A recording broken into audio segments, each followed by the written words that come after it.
صنف حلو واقتصادي بكوبايتين دقيق بس. تعالوا كده نصلي على الرسول ونشوف عملنا ايه. عندي هنا كوبايتين من الدقيق، بنخلهم كويس.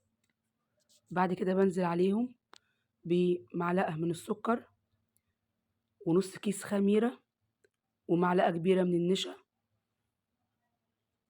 بقلبهم كويس كده مع بعض.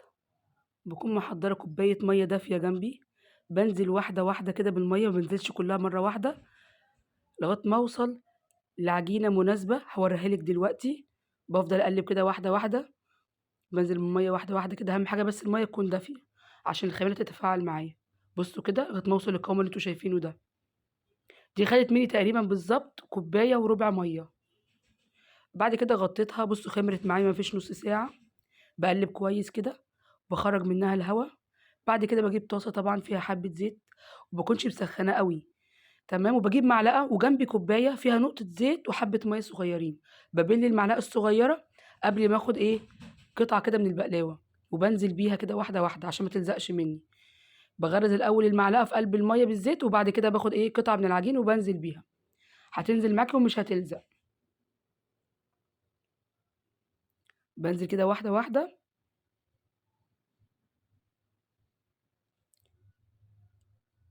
تمام كده. طبعا دي عجينة اقتصادية وصنف حلو حلو جدا. مفيش أسهل من كده، في نص ساعة تبقي عاملاه، ومكونات طبعا كلها عندك في البيت. ما بعليش عليها، بوطي شوية بس كده، يعني النار بتبقى النص شوية كده عليها. بعد كده بقلب واحدة واحدة لغاية ما تديله اللون اللي انتوا شايفينه ده. بصوا نفشت معايا وعاملة ازاي. بطلعها على مصفى وبنزل بقية الكمية تاني واحدة واحدة كده زي ما انتوا شايفين. ببل الأول المعلقة، وبعد كده بنزل باخد حتة من العجينة وبنزل بيها على طرف المعلقة.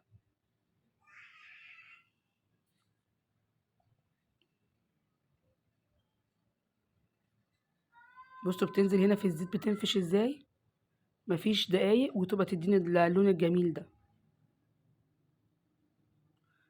بطلعها على مصفى.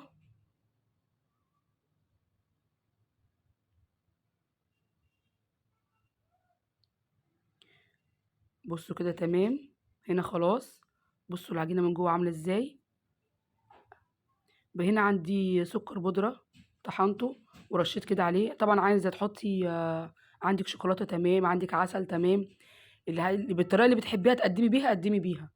هي عامة وصفة اقتصادية وسهلة وبسيطة. لو عجبتك الوصفة لايك وشير واشتراك في القناة. سلام عليكم.